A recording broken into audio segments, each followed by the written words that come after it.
You and I with Rashmi Shetty is a human library audio podcast bringing in stories of people you and I can draw inspiration from. Welcome to the third season of this amazing story listening journey.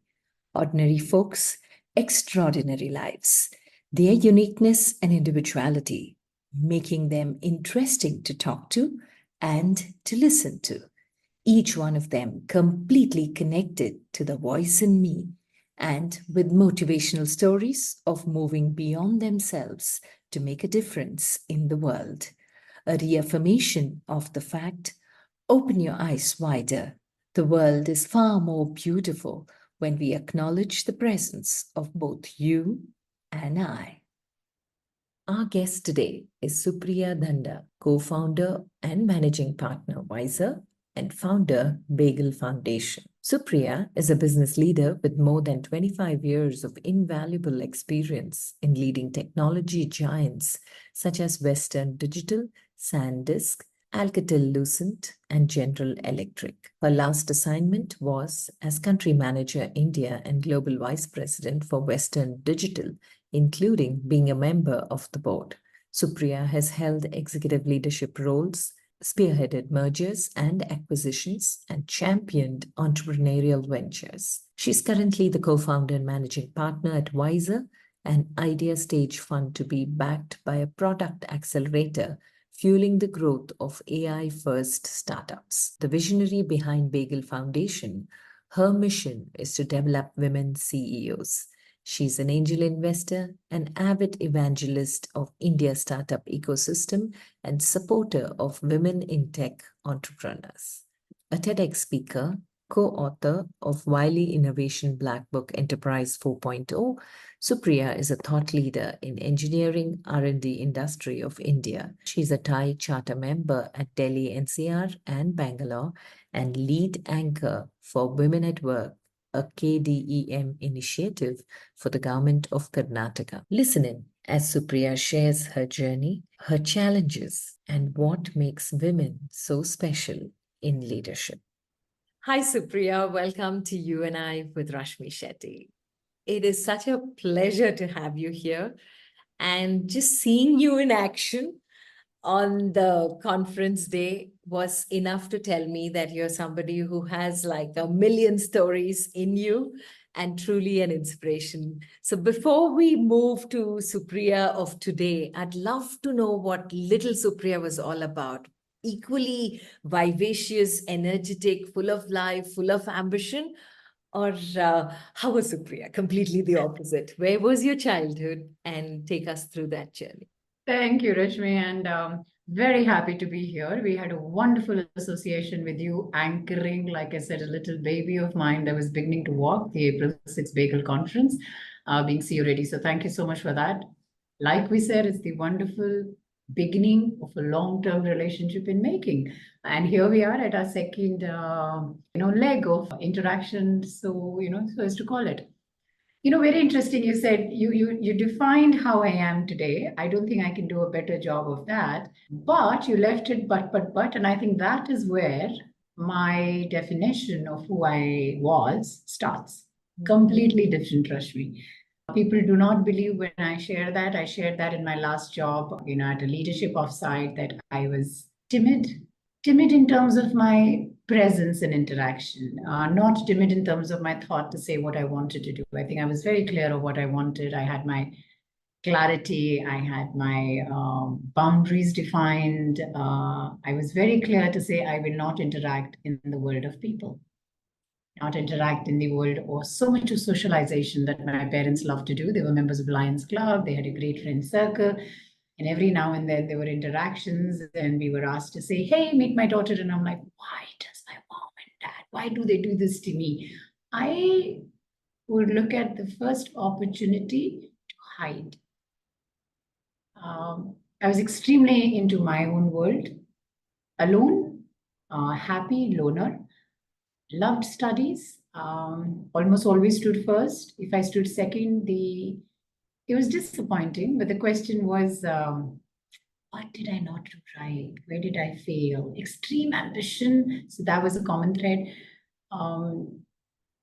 My brother, in contrast, was someone who was my cousin's favorite.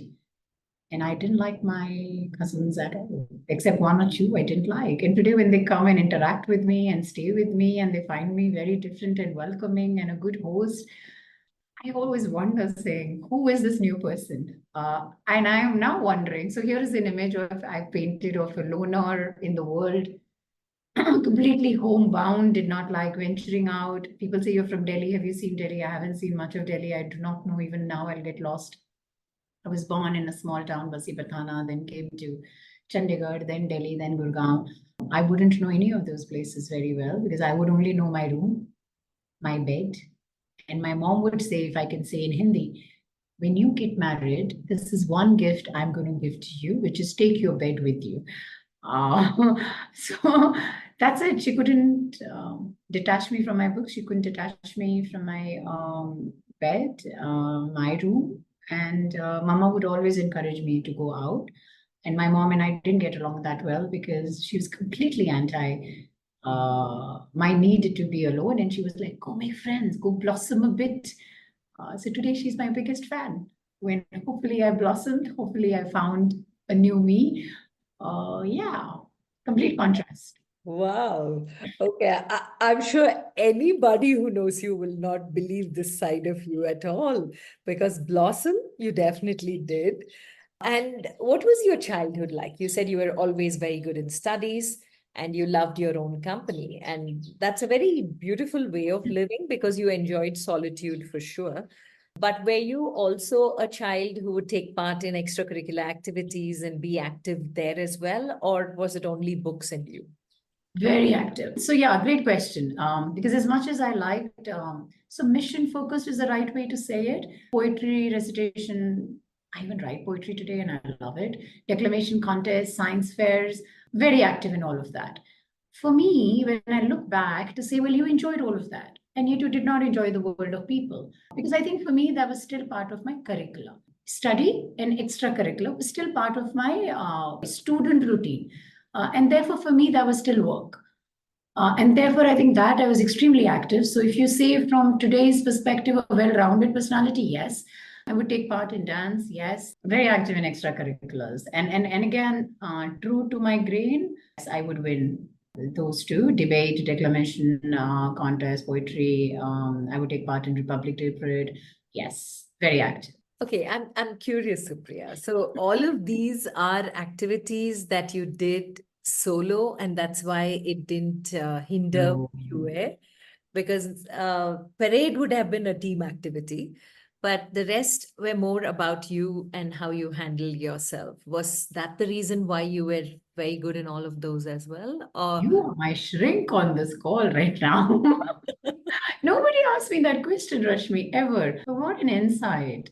What an insight. Yes. Debate alone, declamation alone, poetry alone, science fair alone, or at best one person. And other than a Republic Day parade, yes, most of it is solo. yeah. Most of it is solo. And me being competing with others, me being my only. Yeah. So, when I think of it, yeah, probably a lone shooter. I need time to reflect, but I think you're right. Pretty much a solo.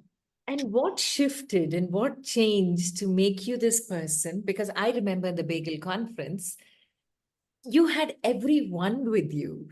And what shifted to bring this Supriya out that the world is seeing today from that Supriya who loved her own company? I've asked this question many times. So this one, but yet I'm going to share the answer because I'm intuitive.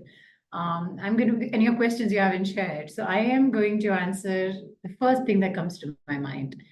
Because I've asked this question to myself many times and I haven't found a concrete answer to say, when did I break out? When did the lava, turn into this butterfly, if I may call that? But yeah, I would say school was good. Still, I don't have many friends that I can call my own. People I look at, alumni, my husband is always going on alumni meets and he has 5, 10, 15. Go to any country, he has friends. And I'm looking at him saying, wow. What a lovely life, what a rich life, truly rich life, right? When you have friends. I have very few, not even five I can count on. But I have close friends, but not deep personal friends of 20 years, 40 years that I can just pick up the phone and shed a tear or share a laugh with. Very few. So I went to so college, school was okay. College, I went to Stephens, did mathematics honors. That was okay. That was good, breaking away a bit, but it was still in the same place, Delhi, Gurgaon. That's where my family was. I was still come home. Then I joined. I did 1 year master Stephens, didn't enjoy it, and I sat for CAT, messed it up. But went to GIM, Goa Institute of Management, and something changed there, Rashmi. My comfort was broken. I had never ventured out. I had never done trips with friends. You're talking to a 50-year-old woman. So that was like, no time to say, okay, let's go on these trips. People did it. I wasn't allowed even by my dad. It was like very conservative upbringing, very comfortable in terms of equality, say your voice, get your piece done, no snubbing that. But I think when it came to protection, safety, and all, he was very particular as to what places I can go alone and what I can't, where I can go with friends. I think there were very sharp boundaries of that he defined. So I remember going to GIM and first 1 quarter, 3 months being very homesick. Calling mom every day. My God, this was my first year MBA. And I had tears to shed because my comfort was broken. Maslow's hierarchy, the first is safety, belonging. Both the things were completely shaken and disrupted. And I was like finding my groove.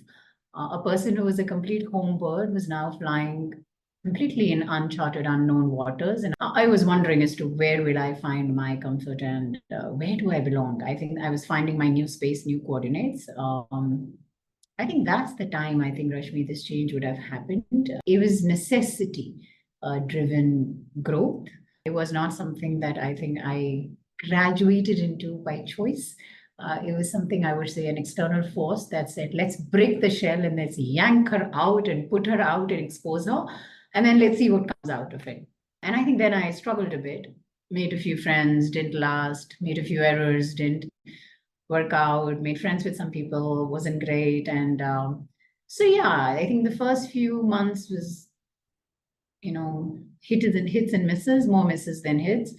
But I think second year I found my groove, did double specialization, minor HR, major marketing, finished, worked again, solace in work, solace in studies. And my profs were like, my God, is there any elective you're going to leave? No. Finished all coursework almost like 2-3 months ahead of time, took every elective that was possible, finished it, did exceedingly well. GE came to campus, was a prized hire. I was talking to my first boss, meeting him after, my God, 25, 26 years. April 13, 1998 is when I joined GE. GE came to campus. Manav Bose hired me and I was meeting Manav and we had such great memories of those times to discuss. And yes, so I think that would be my getting interested in the world of people, putting myself out there and saying, what new definition can I carve for myself? So much so, Rashmi, that when I came to Delhi, I had my home posting. Within 3 months, I was talking to various HR heads. GE had great HR heads. I started in GE Corporate. And within 3 months, everybody was telling me, don't start with corporate. These are great jobs, but it is the heads of India who are sitting there. You're going to be one tiny fish. You're not going to learn any. Go to a plant, do that. So imagine someone who's come home after 2 years and has the need to belong, to be at home. But I think the bird had left the nest. And that time I told Manav, I'm ready to go and take an assignment outside. I went to Pune, worked in a plant. I can't say I was fully comfortable. I think I started living alone, figuring out. But I think that is where my journey would have started, Rashmi. Sorry, a little bit of a long answer to a very beautiful, poignant question, but I think GIM would be my breaking away. GE, multiple assignments, different roles, different cities would be my shaping. Doing well in GE, traveling international and getting coached and developed further would have been my complete molding. So I think these 3-4 experiences would have, over a period of 4, 5, 6 years, 7 years, would have actually come together to shape broadly as to who I am and what I am. And then, of course, we are all work in progress and, you keep chipping in your own sculpture and, your own mastery, and then you kind of keep working at it. So I continue to work at it. Wow. You for me is now that perfect example of you are a masterpiece and a work in progress parallelly. Uh, but It's Supriya, I want fine. to just take one step back and Yes. see what was it that was driving you? Because you said your management institute, you did almost every course and you were really good. What was it that was your driving force? Because you were not distracted with friends and people around or the world outside. What is it that you wanted to achieve? You wanted to be the best, yes. But what was it within you that you were talking to? And what was it that was motivating you? You and I are going to catch up coffee after this, okay? I'm not leaving you now. I'm attaching myself so close to you because um, you're amazing as to how you're getting under my skin and yet so beautifully, and you're taking me to places I haven't ventured before. I still ask Rashmi what drives me, and I don't think I have a answer yet. And just 2 days back, WYSER, my other business, core business, we were shifting, we were moving to a new office, and my husband and I are catching that 5 moments, 10 minutes before we sleep. And he says, I'm like, what can I do for you? What can I do to make you happy? I know I'm working very hard and I sometimes don't show up where you want me to. And he said, I have figured out. I'm like, oh, some bomb is going to drop. And it did drop. He said, I have figured out it is work that makes you happy. Your husband telling you that can be a bit of an emotional moment because it's not him that makes me fully happy. It's work. So he said, I just have to let you work. As much as I'd love to spend time with you, do vacations with you, I just know it is work. So I think when you go to Viktor Frankl, The Meaning of Life, we're all trying to be busy. I've had a 2 year break and I have wondered what to do. I know people who love these breaks and sabbaticals, and in the office, we are pushed to have these policies. I met someone from my past life. She's wonderful. She's exploring the world, going to places. I am none of that. I am take a challenge. Something that you haven't done before is an extremely important part of who I am.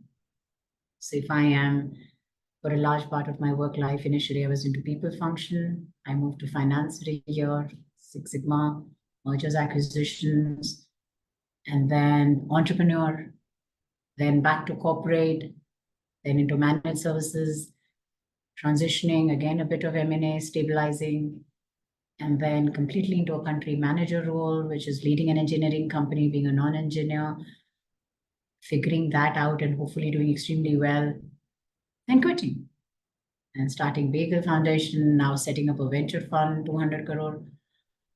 I don't even know the VC stands for venture capital. It can stand for so many other things. But now a year and a half into it, what a massive hockey stick learning and growth. And so I think I have figured out a few things, Rashmi. Doing same thing over and over again, not my drill. Chilling out, taking life easy, and sitting back and having a cup of coffee and exploring the world and letting life walk you or pass you by, not my thing. What is my thing, what drives me is an audacious goal not done before, certainly not by me. I'm not an Einstein who's going to discover something that has not been discovered or invented. No, I'm not. I'm not that sharp. I'm not that intelligent. But anything not done by me, but large enough, something that people love to say no to. So there's a little bit of a stubborn streak in me. When people say no, challenge excites me. Uh, Having new is like a diamond. You keep cutting it, cutting it, cutting it, only then it becomes diamond, right? I think as many edges, corners I can have to myself, a people function in M&A or acquisition, understanding due diligences, transformation, acquisition, that entire part of M&A, country manager leading it, working with Government of India. A lot of these experiences, rich experiences, uh, getting into unknown zones, um, gets the best out of me. I have anxiety, I have fear of failure, and yet I take up these. So the trade-off is the fear of failure more than the thrill of doing new. Yeah. So that equation I have sorted out. The fear of failure is there. I'll be a mess to be around with because I'll be nervous, I'll be short-tempered, and I'll be like, I am not stable in terms of a pleasant person because I'm figuring these pieces out as to where they fall. So it requires a lot of patience to be around me at that point of time because I'm discovering everything unknown and I know I may fail and I don't like failure. If I fail, I'll go be at it again till I succeed. I'm resilient, persistent. So you're hearing all this from a person who loves to succeed on new things never done before by me. And that's the challenge I keep putting on me. And why do I do that? Oh, I don't know actually why I do that. Just that I love what I become after that. So I don't know why I start, but I like the outcome of saying a story to tell. It's like my favorite thing used to be when I'm a grandmother and I have grandchildren sitting next to me and I'm at the beach sipping margarita. I have stories to tell because of a rich life that I have led, rich in terms of experiences, lessons of life. But imagine if I went to office every day, did the same job for 25 years. How many new stories can I tell, Rashmi? So I think I'm a story collector. I'm an experience collector. I'm a hoarder of all of this, is how, and I've never said this before. I've never even used these words to describe me, that I'm an experience collector or a story collector. And I want my life to be rich with these experiences. I like wars. I like battle wounds. I like scars. That's what makes me get up in the morning and be excited to go to work. Wow. Okay, so we're going to go back now and check your scars. Okay. So now, no, I loved how your entire life till college was everything that you had to do alone. And then your first break is into a people zone. So you said people first, and then you moved to finance, because very naturally, what would have been a choice would have been finance, because finance is still a space where you work alone, and then maybe move into people. But here you are trying people first, and then you moved into finance. So when you stepped into a role which required people management, what were some of the first lessons you learned and the instructions you gave yourself getting into a space that you've never ventured? Is this the best podcast that people come and listen to? Trust me, it is the finest, experience I've been on, and I'm enjoying it. So more than finance, I moved to M&A. Mergers and acquisitions become a very integral part of my work profile. So when so people, again, GE chose to, my minor was HR, my major was marketing, and they just chose me as part of the human resource leadership program and said, you'll be brilliant at HR. And I do trust. I said, okay, GE is a great company. Professor Uday Damodaran, who was the GIM, very, very illustrious, established, credible professor of finance, but also led our placement process. He said, well, great. Here it is, GE, take it. I'm like, Prof, HR. He's like, yeah, because I always saw myself more as a numbers and loved finance, but I didn't major in finance. I kind of didn't enjoy the function much. It was very, I think, complicated for my little brain that time. I enjoyed HR. I love marketing. And then he said, no, take it. They always advise you. I think we had great profs. I think GI, we had great profs who were really, truly interested in our lives. And I went ahead and joined, Rashmi. A lot of learnings my way.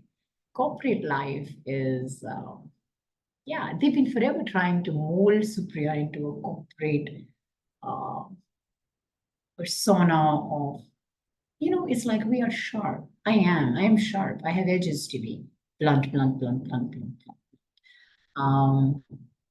They succeeded temporarily, but nobody gets to use the hammer and chisel on me. Nobody. Only God. Nobody. I get to sculpt myself. Nobody else dare come near me. But the corporate tries. So we call them, in our experienced wisdom, we call them lessons, but those are very sharp, almost toxic, sometimes not so good feedback coming our way. And it takes, they say, a pinch of salt, it takes buckets of salt to swallow that damn thing, because they want you to be different. They want to fit you. It's an assembly line. And some of it is good for your career. Yes, I agree. But a lot of it is because they don't know how to deal with you. You know, it's like someone said it beautifully. I think it was Art of Living, Shri Ravi Shankar, who said, feedback. What is feedback? If I tell someone that your pitch is very loud, your mannerism is very loud, tone it down because I don't like it. But that's not good feedback because you're expecting the tuning, the chipping, the cutting, the incision just because you want that person to fit into your framework. That is not good feedback. The rule of feedback is, and it works only, and you should only take it, if you tell that person that pitch is loud, you may be perceived loud. Or it's not good for you. In certain situations, loud, in certain situations, tone down, be modular, be flexible.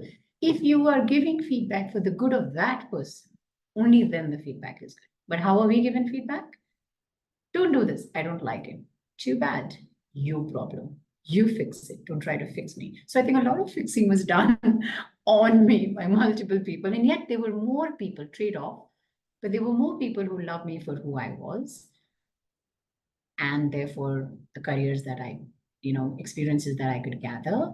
Someone even told me that you've been called over ambitious, but let me assure you, this was Kay Woodley, HR director of GE, who said, they tell you you're over ambitious, but there is nothing called over ambitious. You are ambitious. If someone tells you over ambitious, it's because they do not know what to do with you. Well, that's the time you go and carve out, and if you need to move out of GE, which I did.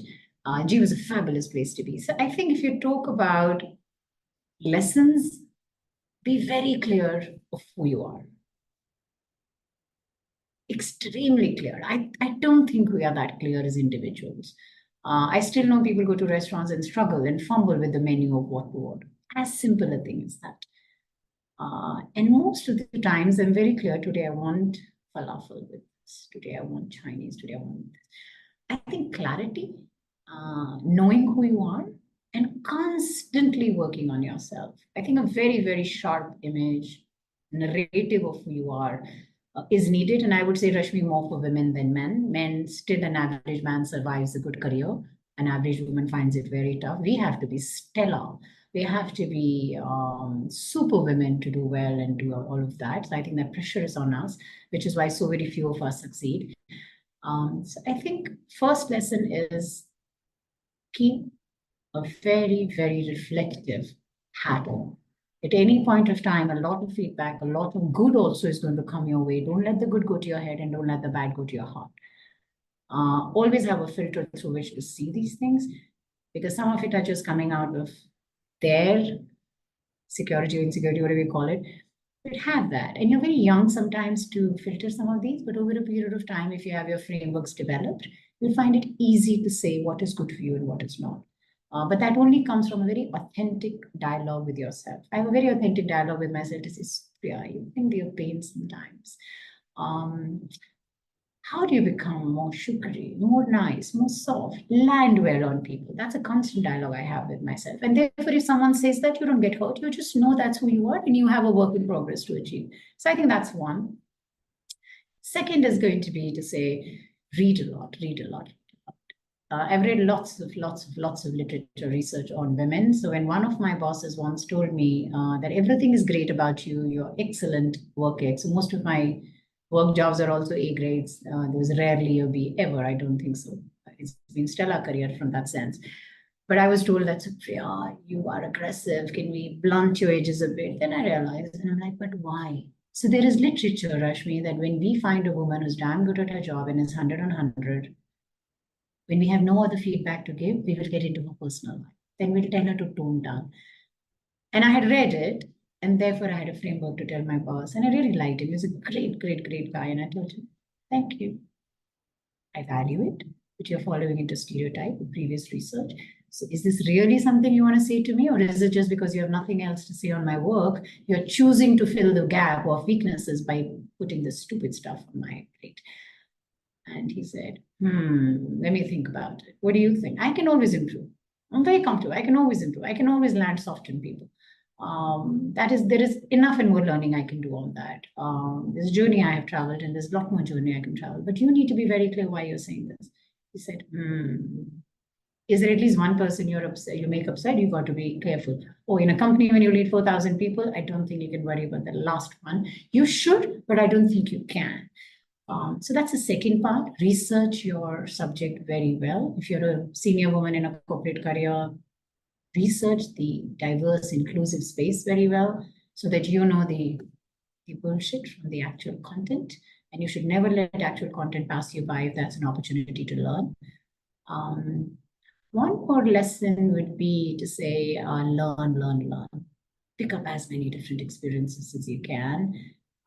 They will always help you in your journey. People lessons they're the most important assets of a company, especially if you're leading in a large services company or any other tech company too. They're large assets.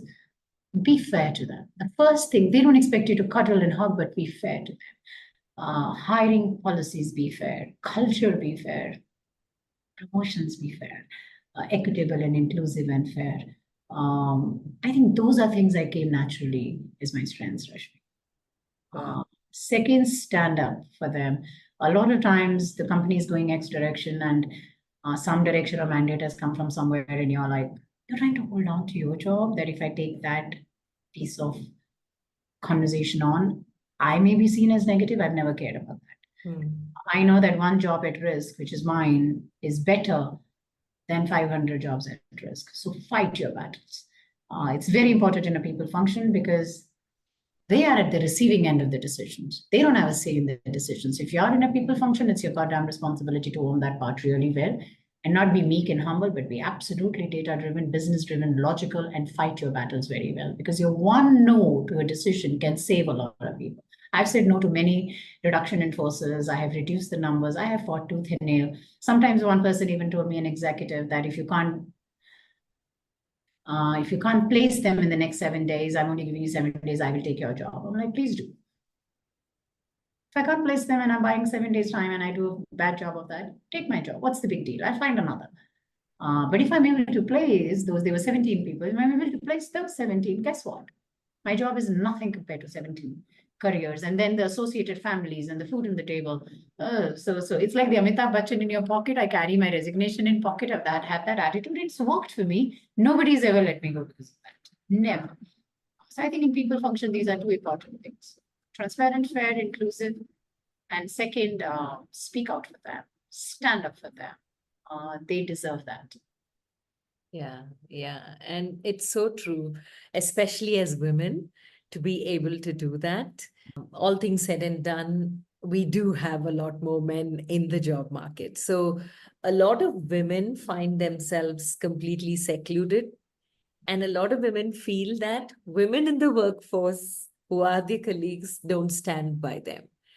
And going by your experience, you clearly were super confident about who you are. And I love that journey that you spoke about of just exploring the self and going into the self to see how to bring your best version each time.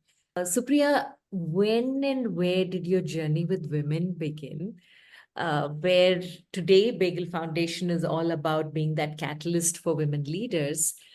How far back was it your people management role that showed to you or told you for the first time how women are treated in the corporate world, that the awareness just was started, it was seeded then, and then you started noticing it?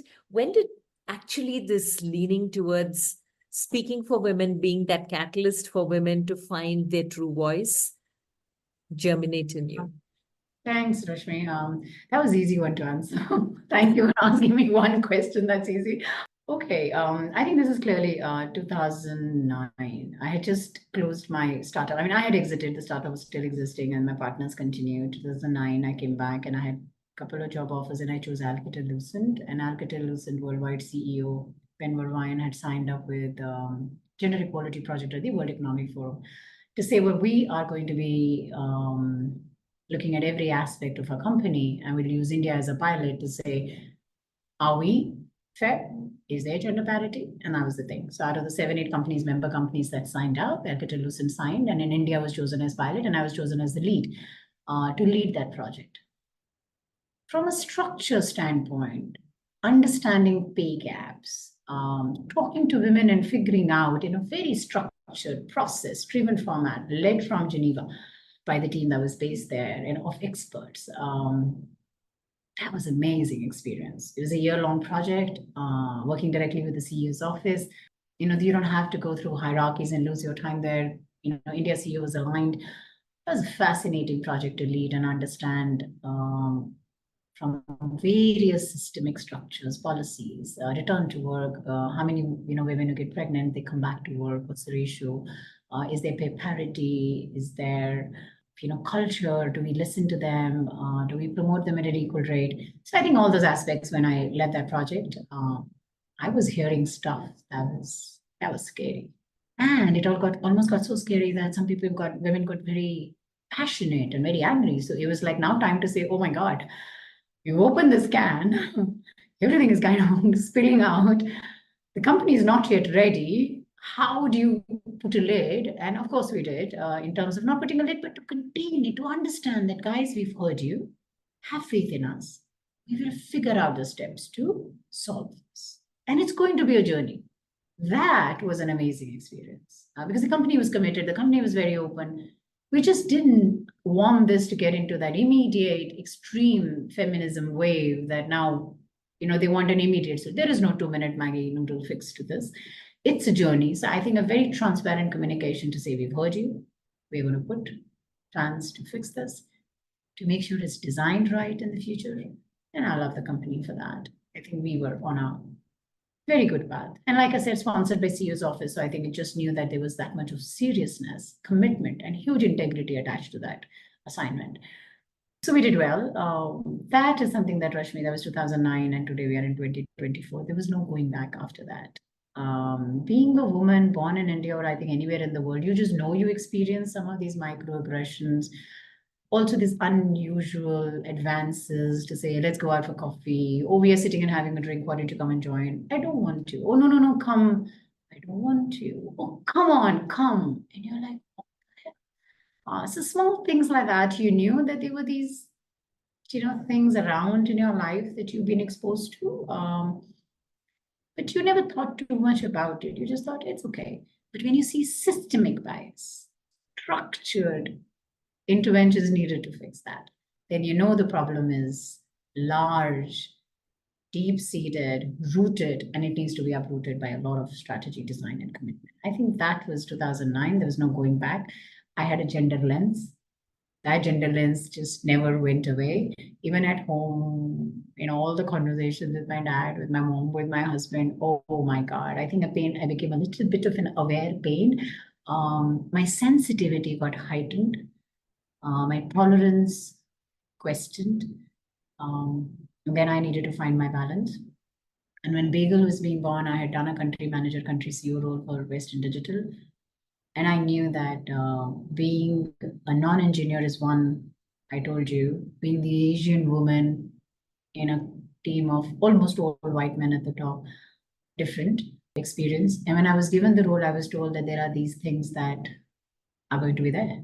And you just have to work with these biases or handicaps, if you use the golf term. And I'm like, thank you for making me aware. What are you going to do to help me through this? What are you going to do to fix the system rather than making me aware? The answers were thin. The content was not there. So while there are these gaps you're told, or biases or handicaps you're told, but you'll have to fend and wade through that.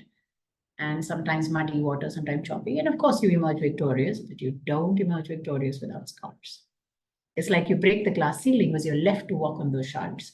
And therefore, you're a bit wounded, a bit hurt, a bit tired, and a bit exhausted. And you're like, it happened to me. I survived. I am made of thicker material. And I was told by my CEO to say, but that thin skinned, develop a thick skin. I said, yeah, by the time I start, I'm Supria. By the time I exit corporate life, I'll be one thick Supria the rhinoceros, with a thick skin that nobody can pierce into. And then you'll tell me, where's your empathy? Empathy doesn't permeate a thick skin. So if I go that way, you're going to kill me there. If I go this way, you're anyway killing me. I know it's like there's no balance. So Bagggel was born out of numerous conversations with my husband in the early morning walks. This was the pandemic time, sitting down, discussing and thinking, kuch karna hai. And I think there is enough and more dedicated expert people who are working at the bottom. Hopefully at the mid, very few, but some. I knew I wanted to start at the top. That how do we create a balance at the top? How do we create more women CEOs? And once we do that, Rashmi, then we know that these women who have gone through a journey where it happened to them will commit in the Bagggel philosophy to say, we won't let it happen, which means our voice will be strong, we will network, we will share experiences. We can't cover all the potholes and fix all of them. We live in India, urban infrastructure is quite a mess, but we will make you aware, hey, if you go this way, there's a pothole. Do you want to take a little bit of a detour here? For all you know, the stains may not just, the mud stains may not spoil your white shirt. I think we just be there for each other. We hold the curry so strong, the chain so strong that we form bonds. It gets lonely at the top. Maybe Rashmi will give you a call. Supria will sit with you. Son is unwell. I've had a call this morning with one of our Bagggel members. Son has been very unwell, suffering from dengue. All that person needed was just say there, God bless you, we're there.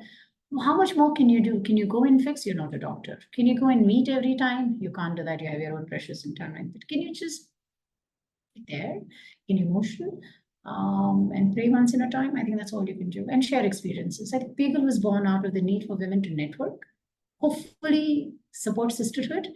And at some point of time, we will invite more men to it, but only after our bonds are so strong that men can come, and it's like the river merging into sea, but not before our bonds become very strong, not before we learn the art of networking, not before we learn the art of showing up every possible time.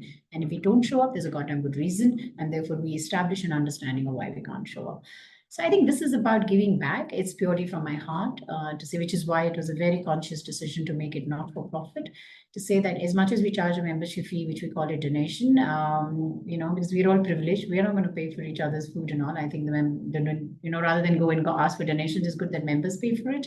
As much as we do that, it is not for profit. Its only goal is let's be there for each other and let's balance the top. Once we have 50 women CEOs, and the CEO is not a male archetype, tall guy in a blue suit with a lovely yellow or a pink tie, as long as we can break that stereotype, it's a gorgeous woman in a sari, or it's the person in a business suit, whichever, her comfort may be. I think that's it. And we can teach the young children, the young women to say, don't stop at CX. Don't stop at just a job, to climb the Mount Everest. Intent there. You're not done till you're a CEO. Can everybody make it? No. Can everybody try? Those who want, it's a complete passion.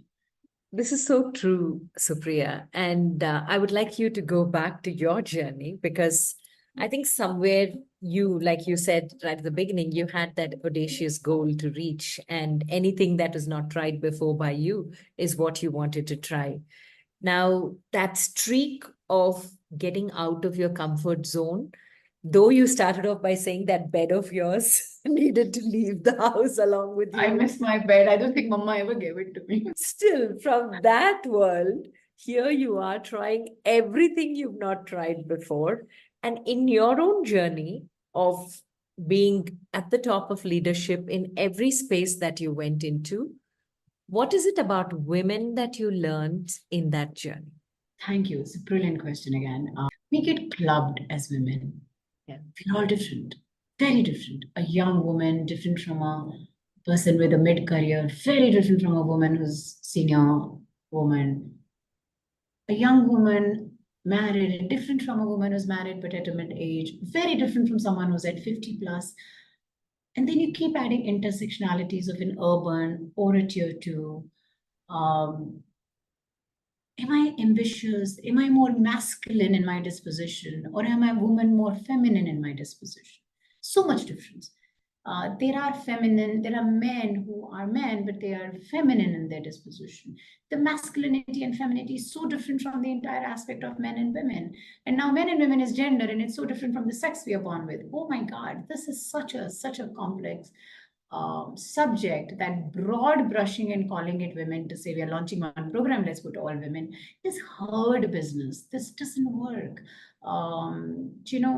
So I think that is the first learning, that if you're an organization, try to understand the section of women population through multiple different cuts. Young from experience to mature to extremely ambitious women to people who still want just a job and come back home and who are comfortable with that, and now either you can ignite the spark or you let them be. How do you? So I think slice and dice your data first. Slice and dice the entire cross section of data of women and understand.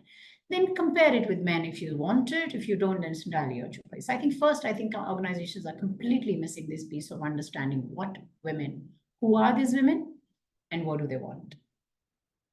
I think that part is what I have understood, that when I was country manager and I joined, I joined in a people function with SanDisk. And they were broadly 11, 12 women on a base of 200. And I remember launching something called the India Women Network, and the CEO, Sajid Mehrotra, CEO worldwide, SanDisk, was extremely happy when we launched it. We did an Uber launch. And he was like, I'm so happy we're doing this. He was all for equality and doing it right and making sure we're in an inclusive place. I mean, I think I enjoyed tremendous support from him. We did it. And then when I exited Western Digital, when they acquired SanDisk, we were 22% on a base of almost 3,500. Now imagine that takes simple things, strategic intent, understanding, and going for it. So first, I think is that, Rashmi, my understanding that I don't think we understand this population enough. I don't think we care to understand because there's no business metric attached. I was at a recent conference at one of the leading conferences, and I was saying, we're not serious. We are just not finding any business reason to do this. And those who do it, we don't award them well. Those who don't do it, we don't have consequence management of doing it. So if somebody's a good soul like me, does it great. If somebody's an average, not interested, still a good soul, doesn't want to do it, you're okay with that. There is no consequence a carrot and stick attached to making corporate inclusive, making sure the women are understood. So I think first part is understanding what women want. Second, my learning is women will network. First, women need to also come up. You can't say that companies should give it. I think you need to be very clear how and where are you going to reach the top. So I think that ambition they have to sit with, do some soul searching, and if they want to do it, they should also come forward. But there has to be a system for them to come. When I was starting Bagggel, people said, nobody will come, women won't network, nothing is going to happen. But the magic worked. So I think there are so many women who come forward because we have a very clear system to say Friday evening we'll network or Saturday afternoon we will do it. But that's the time. I learned from them that Friday evening is not a great time, do Saturday. I'm someone who's never worked on the weekends. For Bagggel, I work on a weekend. The conference was on a Saturday. What a learning for me with 25 years of hard-coded Monday to Friday and Saturday, Sunday by personal time. We did the conference on a Saturday because I was listening to what my audience wants. Each Bagggel member is my customer. They were saying Supria Saturday. I push my Friday. Like I said, I'm a person who pushes. But you can't push beyond a point because you need to start listening. They said Saturday, we did Saturday. What a magical conference we had. 130 women showed up. Almost 90-95% of Bagggel members who committed showed up. Fabulous Saturday. Our now member mixer, June 8, Saturday. I am learning. So I realized that Monday to Friday, they are busy. We still say women have to work twice or thrice as much compared to a man to get noticed. And therefore, I think second is listen when they're saying anything and see if you can tweak your systems and make them flexible. Don't do these dinners once in a while, always on the night. Once in a while, it's okay planned. Oh, somebody's come, Supria, can we do this dinner and come? And I would tell them, no, I'd like to go home. I want to see my family. Oh, no, you must come. And guess what? There are 13 team members in the leadership. You have to still count the men who are not there. But if I'm not there, Supria is missing. There's only one woman. So imagine the pressure it puts on you to show up.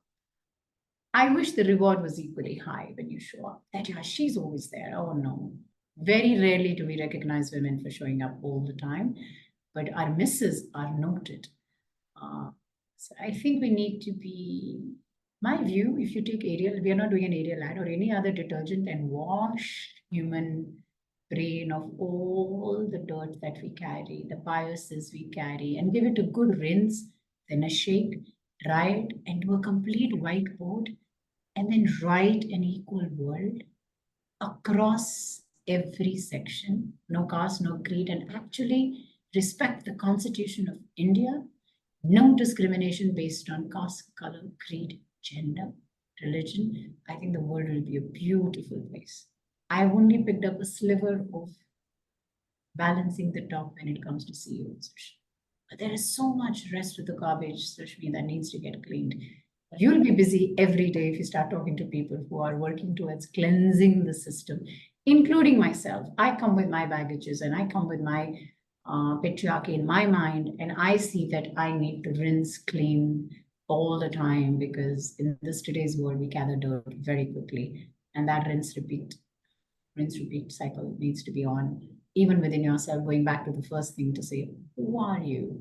And I think women, my God, please be there for women.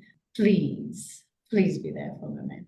I don't have children, and I know some of the best of my circle, within the best of my circles, they have said, she can be ambitious because she doesn't have children. Nobody asked, did I want?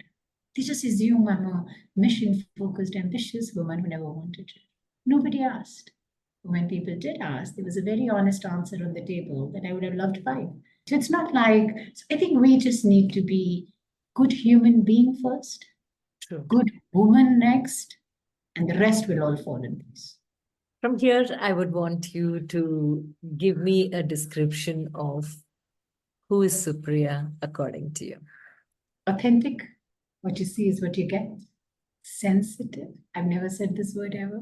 In a corporate parlance, vulnerable, but between friends, sensitive. Even a small frown, my entire persona, my body registers. And either I cringe or I go into a shell and I wonder what happened here. It's extremely sensitive. In a corporate parlance, very vulnerable. Happy to shed a tear when needed. Happy to have a huge hearty laugh when needed. Bold, very few things scare me. When I was working, the job didn't scare me. Fights didn't scare me. With the age now, I don't enjoy conflict that much. I think there's a little bit of let me be. If you disagree, I will leave the war and get up from the table. So I think age does that to you a bit in terms of, oh yeah, sometimes you just don't have the energy to fight all the battles. So I pick my battles now where I fight, and I'm ready to let the rest pass.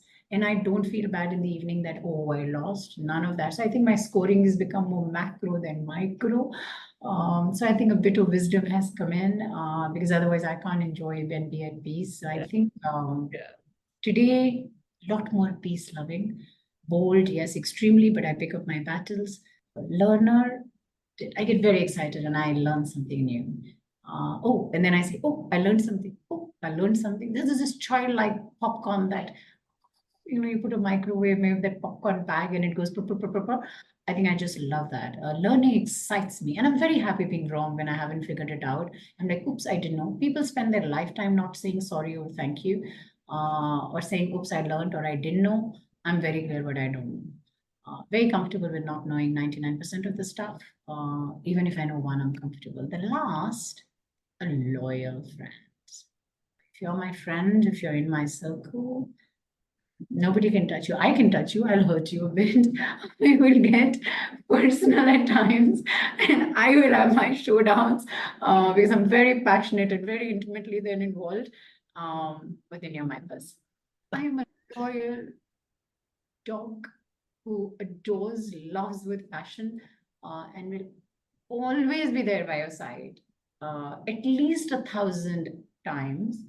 1,001, I may pick up my pieces and walk. So I tell people the first error and I'm gone. But no, I'm not. I will stay 1,000 times. It takes a lot for me to get up after I've committed. And by the way, this is something I've never said in any conversation. I just always say, one error, I'm gone. The truth is, this is an honest conversation, and the truth is authentic, loyal, bold, sensitive, and a lifelong learner. that is, I think, who I am. And there will be other experiences that will get added, and I'll find new dimensions. So who knows, if we talk a few years from now, there'll be other definitions that will make this richer and better. Yeah. That's very true.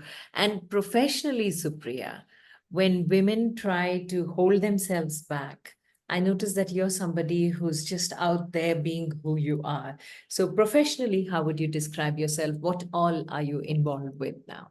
In your head, Yeah. your heart, your mind, your soul? Yes. Where? Thank you for that. Professionally, like I said, there are two important parts we always talk in: heart and the mind. The heart we spoke, I think. Thank you so much for so much of airtime for Bagel. Bagel is deeply grateful and indebted to you for that. Such an opportunity to talk about it. So I think that part is my heart, not for profit, and keeps me busy and honest and going, and also say, give back to the ecosystem. You've had a privileged life, you've done well. Hardships are part of everyone's life, but it's been a very, very grateful, rewarding journey. So it's time to make it easy for others if possible. If not, at least you give it your best. I think that's Bagel. My mind today is occupied of another challenge that I'm trying to conquer is I want to be a VC, a venture capitalist space where we have launched with other two partners. We've launched a fund. We are launching a fund which is called WYSER, WYSER. Get wiser with us. Join us to get wiser. We are looking at the 200 crore setup, start a VC fund in the enterprise tech with AI as the mode, that space, B2B. We started the journey a year and a half. We are doing it a bit different. There is excellent funds that are there for the last 5, 10 years of journey. There's more funds that are opening up. So venture capital is not a new space. It's a growing space. It's an early space from an India startup ecosystem, but it's still been there. What is new is that we are backing it with a product accelerator to say that if you get in that early when you're looking at funding idea stage businesses, the mortality is very high at that stage. And therefore, are you just going to come in, invest, give money, and let them be and just wait for them to grow? Or are you going to come in and be an ecosystem builder where through the accelerator, you're going to give inputs, you're going to handhold them, you're going to be part of their extended teams, and you're going to work with these founders who are brilliant and yet probably first-time founders, and you're going to give them the tools, tips, tricks, frameworks to get their product ready and then take it to market and help them get successful and therefore defy the odds, which means if 1 out of 10 startups succeed, and that's the power law, can you make 2 succeed? If 8 failed, can you make the failure rate go down and make sure that, just 5 or 6 and 2 more average succeed? So I think that's where we're trying to play in that range. And a year and a half we are into it. I'm joined by 2 partners, and that's the journey. I'm very excited. And Rashmi, like I said, from people function to M&A to country head CEO to starting Bagel, a not-for-profit to venture capital journey. Well, another thing I knew nothing about 18 months back, and today we discuss, and there's financial models we discuss, there are what kind of startups we need to invest, we discuss. Completely new space, and I'm loving it. I would say I'm a little bit more intelligent now in the last 18 months, but I know the kind of learning I'm going to have over the next 5 to 10 years is outstanding, curve of going from 0 to 100. And I'm super, super excited about that journey. And my job is to raise funds also along with setting up the systems and the processes and the funds and all that along with my partners. And I have not raised money before, so I am super thrilled and super anxious. So in the night when I go to sleep, I am like, what have I done in the day that's good? It gives me sleep. And when I wake up in the morning, I'm like, lots of work to do, Supriya. You better wake up because the dream is large, audacious, and it will need every muscle in my body to come together and work for this. And this is a team sport. So this one is not Supriya's baby. Bagel is my baby, though joined by members, but this one is a baby in partnership. So imagine what you made me aware today. There is still a part that's a solo sport running. And now there is, oh my God, now I feel like, oh my God, the wisdom is just boom, one bulb went on. There is still solo part that continues. I think I am persistent, resilient. I don't give that up. But there is this part which is a complete team sport, and the three of us and the first team, five, six of us are going to be instrumental in getting this baby off the ground and making it work. So yeah, I think I've learned this part. But I don't give up on this either. Yeah, please don't. Because I think that's what keeps you happy going, and you really like that space. I'm And greedy. There's a part of me that owns 100% of one thing. I think there is always that, "Ye mera hai," mark your boundary. I'm sorry, but there is just part of me that, says, all is mine, you know. On the other, I'm okay to share. That's true. That's true. And it's so important because, especially in recent times, after the pandemic shook the world and Yeah. all of us went into our own spaces, forget our territories, just Yeah. our little space was enough for us. Yeah. And each of us took something as a reflection of life, Mhm. life that we had taken so much for granted. Yeah. And for you, you had mentioned some time back that Bagel was something that was brewing in, and the pandemic was Yeah. the time when a lot of it brewed within you. Mhm. So, what happened to you in the pandemic? What were your reflections from the pandemic? And now looking back, we are way ahead, but looking back, what is it that you call your takeaways from the pandemic? Rashmi, I'm so glad. I think a lot of the conversation chatter around pandemic has kind of died down. It's sometimes hard to even see that. I realize there's huge merit in working from office and all that, but I think we are going now the completely other way, as if that didn't work at all. It sometimes pains me to see that as human beings we learned so little from it, and we're now in the back mass scale only office works. The hybrid is completely a thing of the past. There must be reasons why we are doing it. I don't think corporate leaders would do it without a reason. I think there's a lot of intellect and integrity there vested in those roles. But it was a very tough time. And here are some of the things I think we learned. We all learned to be, I'm very comfortable with unknown. Pandemic is life threat. It was life threat.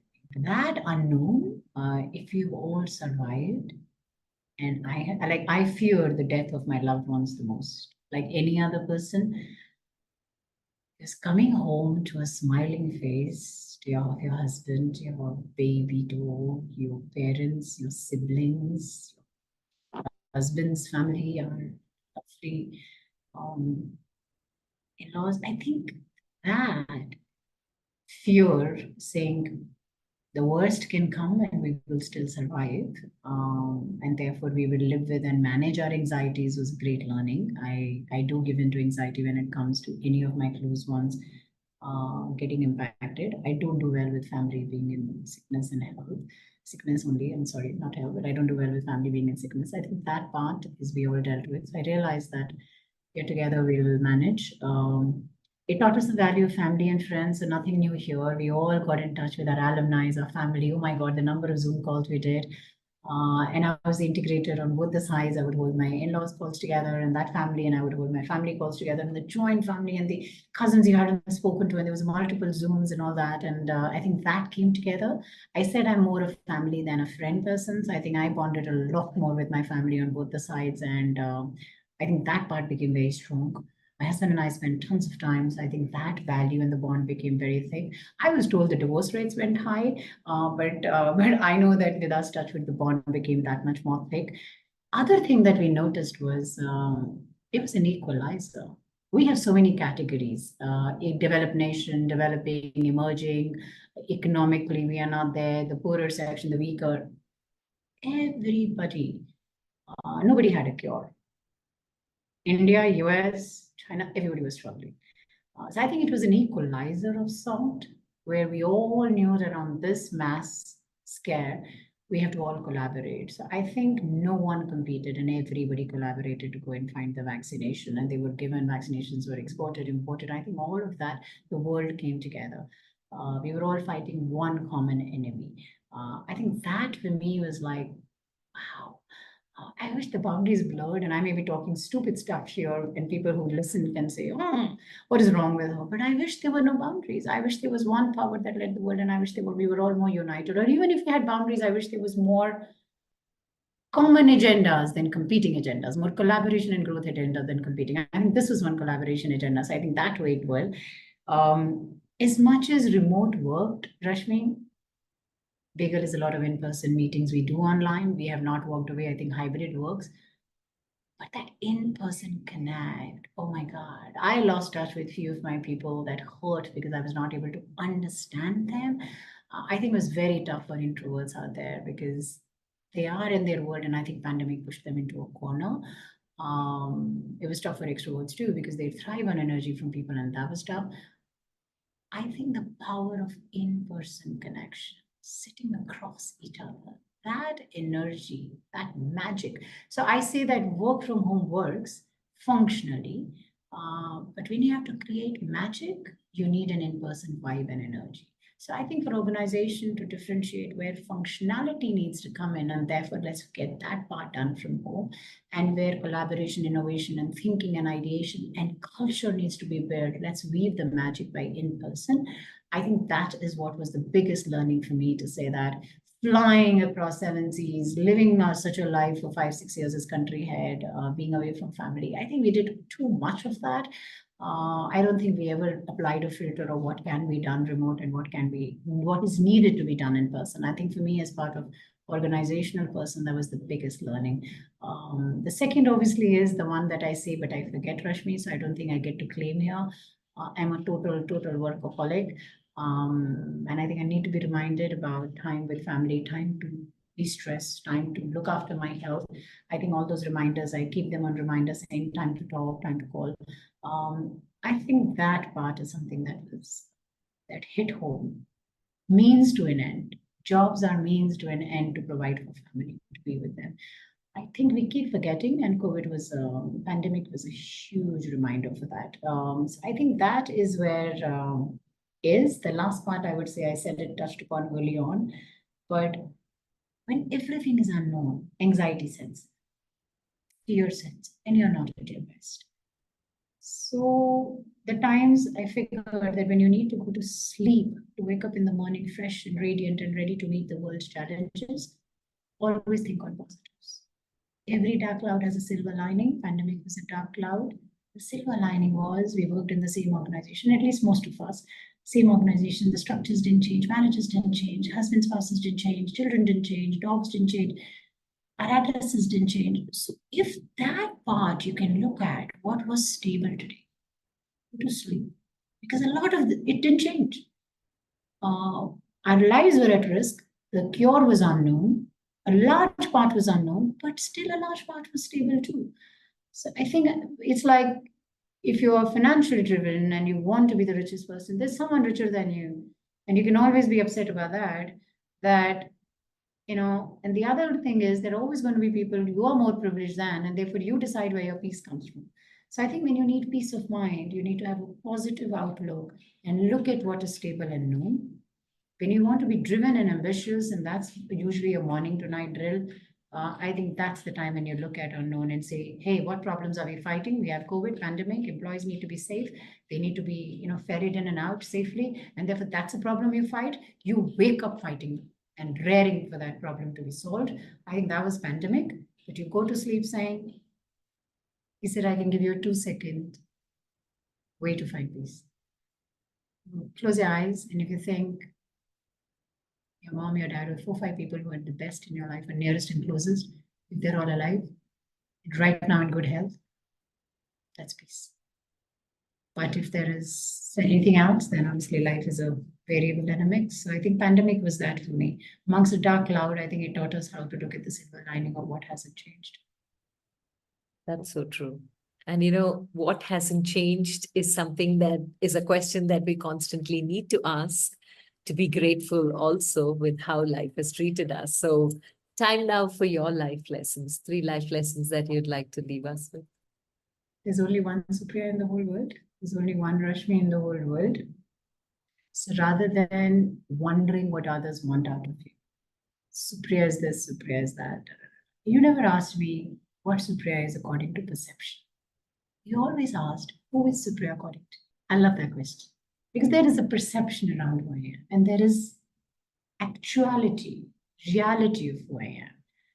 And I would say that my one life lesson is self-reflection, time with yourself, and continuously exploring and sharpening, defining who you are.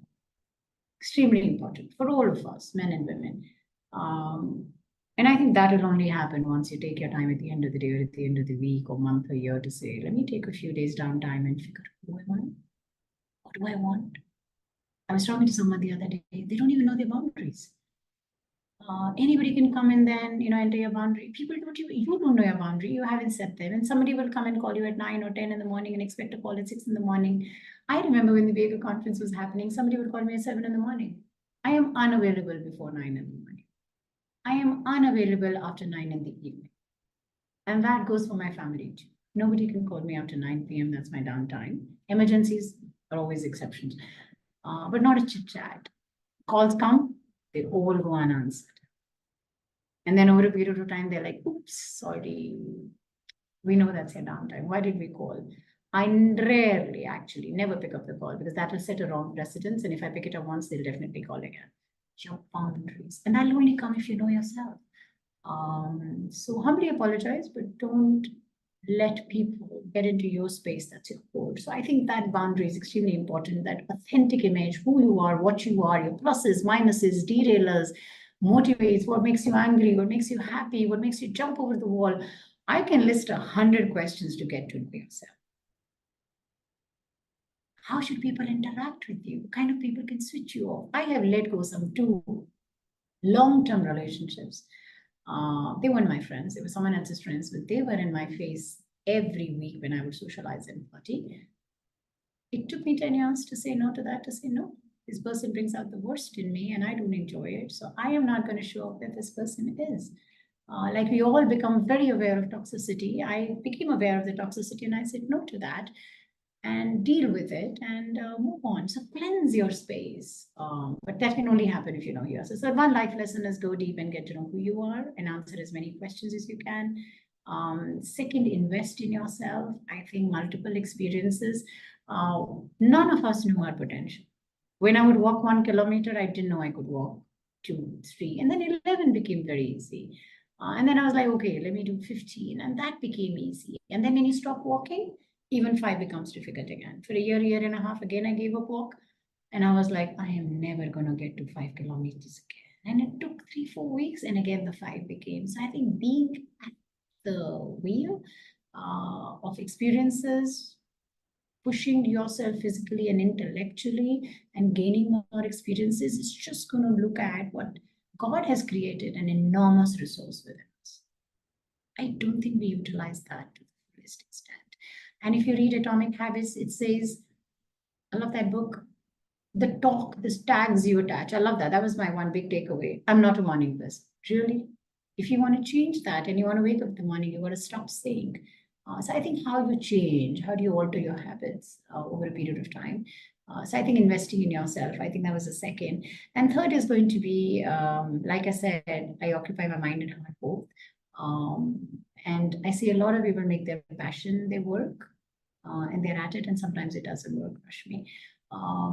And just your passion is probably not going to get you your Mercedes car or your Porsche or whatever you want as a lifestyle. And therefore, I think a very clear distinction of what your purpose is in life, why you're born. And therefore, where is your mind going to occupy and get you the profit on the table? Where's your heart can occupy and get you probably recognition, association, affiliation on the table? I think that understanding is also very key. But that will also only come back if you know yourself. So I think knowing yourself, purpose-led and segregation of mind and heart and how to occupy.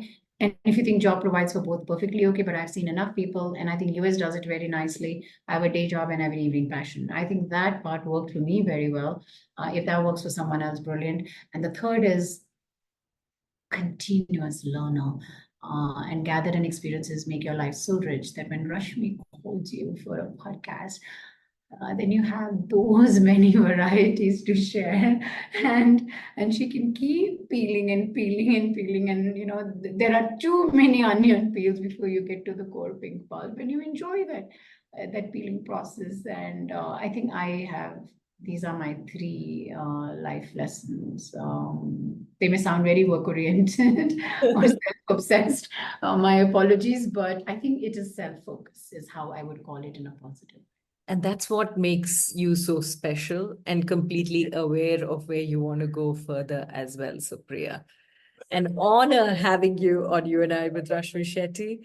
Rock on, girl, shine on, because I think women like you make women like me so proud to be a woman. So, all the very best to you.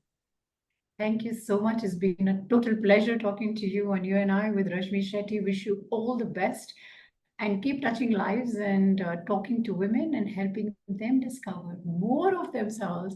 After 50 years, what I didn't discover, I discovered in 60 minutes with you. So thank you so much for touching my life today. A pleasure, Supriya. Thank you.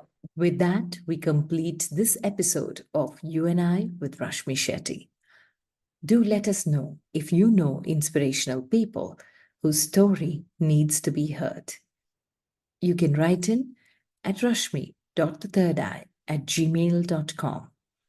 That is rashmi.thirdeye@gmail.com.